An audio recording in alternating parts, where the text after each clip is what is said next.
Bonjour, c'est Christine. Une nouvelle vidéo aujourd'hui pour vous parler d'une autre problématique qui est la problématique de l'enfant non désiré.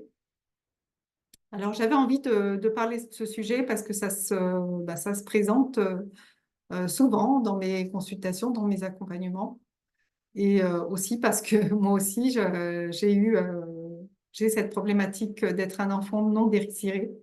Alors, comment le sait-on? Ben, bien sûr, il y a des symptômes, hein. Souvent, une personne qui n'arrive pas à prendre sa place, qui n'arrive pas à s'affirmer, qui se juge beaucoup, qui se dévalorise. Euh, voilà, notamment la personne que j'ai accompagnée récemment, elle pensait elle avait très peur de décevoir les autres. Elle se sentait tout le temps, elle avait peur d'être jugée en permanence, de ne pas être suffisamment compétente, de pas voilà, de pas comprendre les autres, de montrer ses fragilités, peur de décevoir. Et un enfant non désiré, comme on sait qu'il a été non désiré, parce qu'il a souvent aussi ce sentiment est perfectionniste, c'est-à-dire qu'il a peur, comme il a peur de décevoir les personnes, il va toujours vouloir en faire plus, voilà, en faire plus, jamais assez. D'ailleurs, il est jamais content de lui, hein, c'est jamais assez. Et il faut toujours qu'il fasse de plus en plus de formations, qu'il ait de plus en plus de diplômes, et c'est jamais suffisant, ou de plus en plus de médailles aux Jeux Olympiques, par exemple. Voilà, parce que derrière, il y a le sentiment de pas être accepté, sans doute de pas être suffisamment aimé aussi. Alors, un enfant non désiré n'a rien à voir avec le fait d'avoir été aimé ou pas, parce que, à un moment de la vie, une femme peut tomber enceinte, un couple peut justement avoir un enfant à un moment où c'était pas le moment. Ils attendaient peut-être plusieurs années, d'attendre d'avoir une meilleure situation, avoir plus d'argent.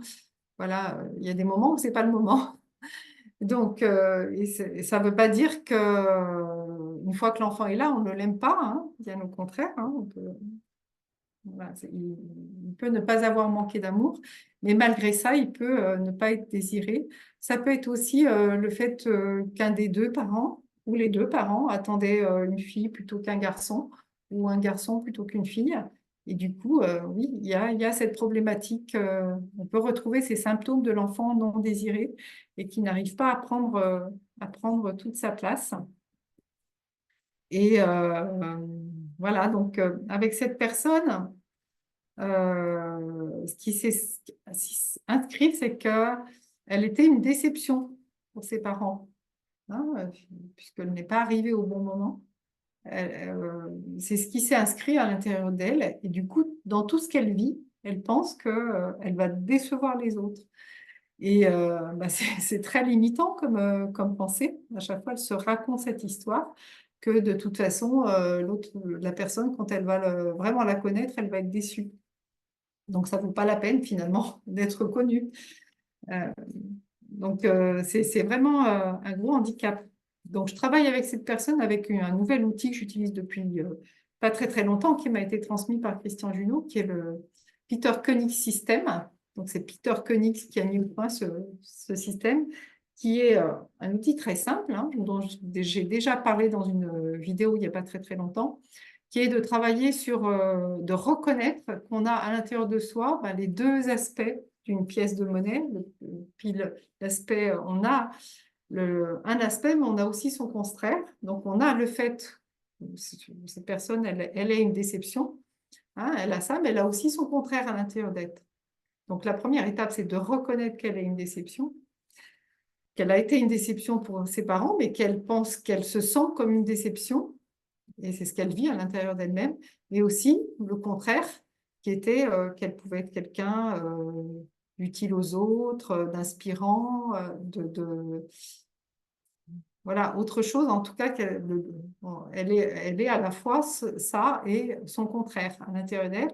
Et le fait de reconnaître ça à l'intérieur de soi, ça enlève la séparation, hein, que ça crée, et du coup, ça réunifie, hein. On a ces deux parts qui se réunifient.